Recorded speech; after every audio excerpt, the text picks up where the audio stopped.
2024-2025 world classics question paper നമുക്കൊന്ന് analyse ചെയ്ത് നോക്കാം.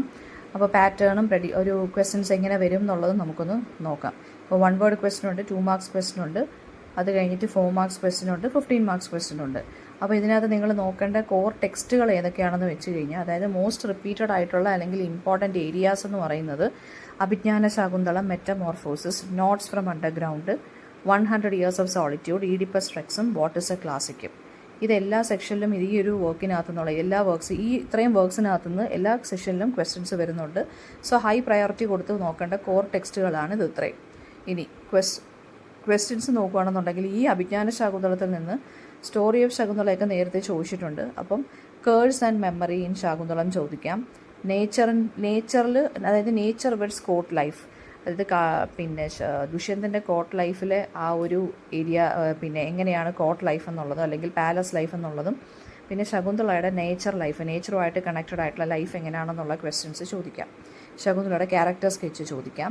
അതുപോലെ തന്നെ മെറ്റമോർഫോസിസ് വരുവാണെന്നുണ്ടെങ്കിൽ ട്രാൻസ്ഫർമേഷൻ ആസ് എ തീം വരാം. പിന്നെ role of gods in human life, അതുപോലെ തന്നെ ബാഷസിൻ്റെ എപ്പിസോഡ്, അത് ഓൾറെഡി ഒരു തവണ ചോദിച്ചിട്ടുണ്ട്, എന്നാലും വെരി ഇമ്പോർട്ടൻ്റ് ആണ്. പിന്നെ നോട്ട്സ് ഫ്രം അണ്ടർഗ്രൗണ്ട് ആണെന്നുണ്ടെങ്കിൽ psychological conflict of the underground man question ചോദിക്കാം. ആൻഡ് ഓൾസോ ഫ്രീ വില്ലും റാഷണാലിറ്റിയും തമ്മിലുള്ള ആ ഒരു കോൺസെപ്റ്റ്. പിന്നെ ആൻറ്റി ഹീറോ നേച്ചർ, ഈ അണ്ടർഗ്രൗണ്ട് മാൻ അല്ലെങ്കിൽ ഇതിനകത്ത് നറേറ്ററിനെ കുറിച്ച് ഉള്ള ക്വസ്റ്റ്യനും വരാം. അതായത് അയാൾ എങ്ങനെ ഒരു ആൻറ്റി ഹീറോ ആയി മാറുന്നു എന്നുള്ളത്, ഹീറോയിക് ക്വാളിറ്റീസ് ഒന്നും ഇല്ലാതെ അയാൾ ഒരു ആൻറ്റി ഹീറോ ആയിട്ട് എങ്ങനെ മാറുന്നു. 100 ഇയേഴ്സ് ഓഫ് സോളിറ്റ്യൂഡിനകത്താണെന്നുണ്ടെങ്കിൽ ബെൻഡിയ ഫാമിലിയുടെ കാര്യവും റിയലിസവും മാജിക്കും ഒക്കെ നേരത്തെ ചോദിച്ചിട്ടുണ്ട്. അപ്പോൾ മാജിക്കൽ റിയലിസം എന്നുള്ളൊരു ക്വസ്റ്റ്യൻ എക്സ്പെക്റ്റ് ചെയ്യാം. സോളിറ്റ്യൂഡ് അല്ലെങ്കിൽ ലോൺലിനെസ് എങ്ങനെയാണ് ഈ ടീമിൽ വരുന്നത്, ഈ ഒരു സ്റ്റോറിക്കകത്ത് വരുന്നത്. സൈക്ലിക്കൽ ടൈം, അതായത് ഈ ജനറേഷൻ വൈസ് ജനറേഷൻ ഈ ക്യാരക്ടേഴ്സിൻ്റെ പേര് റിപ്പീറ്റഡ് ആയിട്ട് വരുന്നതും ഓരോ ജനറേഷനിലും വരുന്ന ആ ഒരു കോമൺനെസ് അത് വരെ ചോദിക്കാം. പിന്നെ TS Eliotൻ്റെ വാട്ട് ഇസ് എ ക്ലാസിക്കിനകത്ത് features of a classic, maturity of culture, പിന്നെ why classics cannot be created deliberately എന്നുള്ള ചോദ്യവും പ്രതീക്ഷിക്കാം.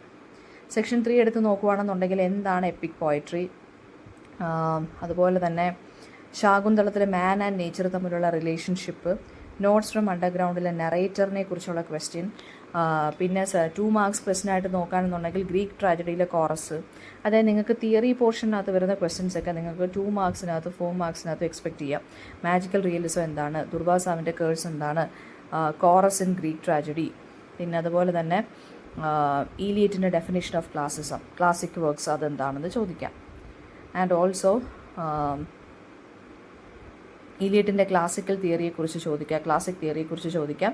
മെറ്റമോർഫോസിസ് അല്ലെങ്കിൽ ശാകുന്തളത്തിനെ കുറിച്ച് എസ്സേ ആയിട്ട് നമുക്ക് വരാം. അപ്പോൾ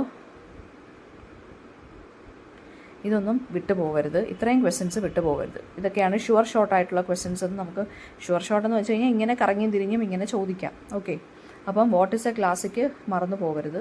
പിന്നെ അതുപോലെ തന്നെ വരുന്ന ക്വസ്റ്റ്യൻസ് എന്ന് പറയുന്നത് ഈലിയറ്റിൻ്റെ കോൺസെപ്റ്റ് ഓഫ് ക്ലാസിക് അല്ലെങ്കിൽ ക്ലാസിക് എങ്ങനെയാണ് കൾച്ചറൽ മെച്യൂരിറ്റിയെ പിന്നെ റിഫ്ലക്റ്റ് ചെയ്യുന്നത്, TS Eliotൻ്റെ ഡെഫിനേഷൻ ഓഫ് ക്ലാസിക്, പിന്നെ അത് കഴിഞ്ഞിട്ട് വരുന്നതെന്ന് വെച്ച് കഴിഞ്ഞാൽ മെറ്റമോർഫോസിലെ ട്രാൻസ്ഫോർമേഷനും റോൾ ഓഫ് ഗോഡ്സും നമ്മൾ നേരത്തെ പറഞ്ഞു. ബാഷസിൻ്റെ എപ്പിസോഡ് ഒന്നുകൂടെ നോക്കുക. പിന്നെ ഈ ഒരു ചേഞ്ച് എങ്ങനെയാണ് ഈ ഒരു മെറ്റമോർഫോസിസിനകത്ത് വരുന്നത്, ഗോഡ്സ് എങ്ങനെ ഹ്യൂമൻ ലൈഫിൽ ഇൻ്റർഫിയർ ചെയ്യുന്നു, പിന്നെന്താണ് ബാഷസിൻ്റെ എപ്പിസോഡ് എന്ന് പറയുമ്പോൾ ബിലീഫ് ആൻഡ് പണിഷ്മെൻറ്റ് അതിൻ്റെ പവറാണ് പറയേണ്ടത്. പിന്നെ ലവ് ആൻഡ് സെപ്പറേഷൻ എങ്ങനെയാണ് അഭിജ്ഞാന ശാകുന്തളത്തിൽ വരുന്നത്. അതുപോലെ തന്നെ കേഴ്സ് എന്ന് പറയുന്നത് നമ്മൾ നേരത്തെ പറഞ്ഞല്ലോ, റോൾ ഓഫ് കേഴ്സ് എന്ന് പറയുമ്പോൾ ശകുന്തളയുടെ മെമ്മറി ലോസിന് അത് വഴിയൊരുക്കുന്നു. എൻറ്റയർ പ്ലോട്ട് തന്നെ ഡിഫറെൻ്റ് അല്ലെങ്കിൽ സ്റ്റോറിയിൽ തന്നെ മാറ്റങ്ങൾ ഇതിനകത്ത് വരുത്തുന്നുണ്ട് ഈ ഒരു കേഴ്സ് കാരണം, അല്ലേ? അതുകൊണ്ടാണ് ദുഷ്യന്തൻ എന്ത് ചെയ്യുന്നത്, മറന്നു പോകുന്നത്. സോ ആ ഒരു കാര്യത്തിനെ കുറിച്ചൊക്കെ എഴുതണം.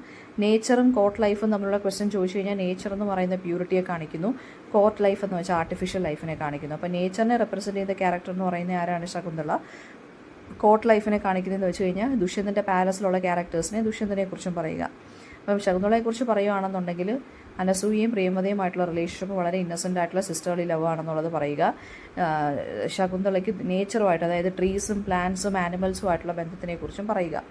ഓക്കെ, പിന്നെ നോട്ട്സ് ഫ്രം അണ്ടർഗ്രൗണ്ട് നമ്മളൊന്നുകൂടെ നോക്കുകയാണെന്നുണ്ടെങ്കിൽ ഫിയോഡർ ദസ്തയേവ്സ്കിയുടെ ഇന്നർ കോൺഫ്ലിക്റ്റ്, പിന്നെ ആൻറ്റി ഹീറോയുടെ ആ ഒരു എപ്പിസോഡ് അത് ചോദിക്കാം. പിന്നെ ലോജിക്കും റാഷണാലിറ്റി എങ്ങനെ റിജക്റ്റ് ചെയ്യുന്നു, ഇത് ഒരു ഏലിനേഷനെയാണ് ഈ ഒരു ക്യാരക്ടർ റെപ്രസെൻറ്റ് ചെയ്യുന്നത്. അത്രയും വെച്ചിട്ട് വേണം എഴുതാൻ.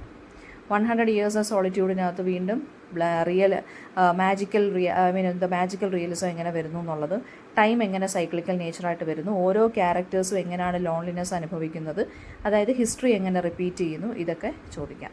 ഓക്കെ, അപ്പം പിന്നെ വരുന്നതെന്ന് വെച്ച് കഴിഞ്ഞാൽ പിന്നെ 2 മാർക്സ് ക്വസ്റ്റനായിട്ട് നമ്മൾ നേരത്തെ പറഞ്ഞ അതൊക്കെ തന്നെ വീണ്ടും അതായത് തിയറി പോർഷനിൽ നിങ്ങളൊന്ന് നല്ലോണം നോക്കിക്കൊള്ളണം. ഓരോ റൈറ്റേഴ്സിൻ്റെയും വർക്കിനെ കുറിച്ച് ജസ്റ്റ് ഒന്ന് അറിഞ്ഞിരിക്കുക. ഓക്കെ, ഓരോ സിംഗിൾ ലൈൻ ആണെന്നുണ്ടെങ്കിലും അതിനെക്കുറിച്ചൊന്ന് നോക്കി വെക്കുക. അപ്പോൾ ഇത്രയും കാര്യങ്ങളാണ്. അപ്പോൾ പിന്നെ 1 മാർക്കിലാണെങ്കിലും 2 മാർക്കിലാണെങ്കിലും ഹോമർ, വിർജിൽ, അതുപോലെ തന്നെ വ്യാസ, നമ്മുടെ വാൽമീകി പോലുള്ള ഇന്ത്യൻ റൈറ്റേഴ്സിൻ്റെ വർക്ക്സിനെ കുറിച്ച് ഒന്ന് നോക്കി വെച്ചോളണേ. അതായത് ഓതേഴ്സും അവരുടെ വർക്ക്സിനെ കുറിച്ച് ഒന്ന് നോക്കി വെക്കുക.